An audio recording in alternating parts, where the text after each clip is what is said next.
বিসমিল্লাহ।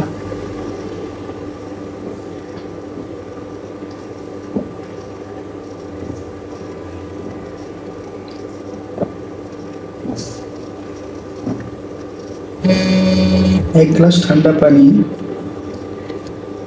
একজন মানুষের মনে এবং শরীরে কি পরিমাণে তৃপ্তি প্রদান করে, যারা তৃষ্ণার্ত অবস্থায় পানি পান করে তারা জানে।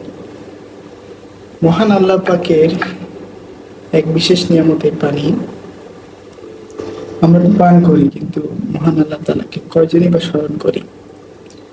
এই পানি মহান আল্লাহ তাআলা তার এক বিশাল কর্মযজ্ঞের মাধ্যমে আমাদের হাতে এসে পড়ছে, অথচ এগুলো আমরা চিন্তা করি না।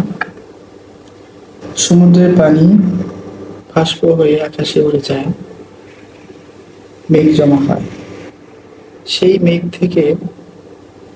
মেঘকে বাতাস বিভিন্ন জায়গায় প্রবাহিত করে এক জায়গায় জড়ো করে মহান আল্লাহ তাআলার ইচ্ছায় বৃষ্টি বর্ষণ হয়। সেই বৃষ্টির পানি মাটির গভীরে প্রবেশ করে এবং নদী নালায় প্রবেশ করে। সেখান থেকে আমরা গভীর নলকূপের মাধ্যমে পানিটা আমাদের হাতে পৌঁছে।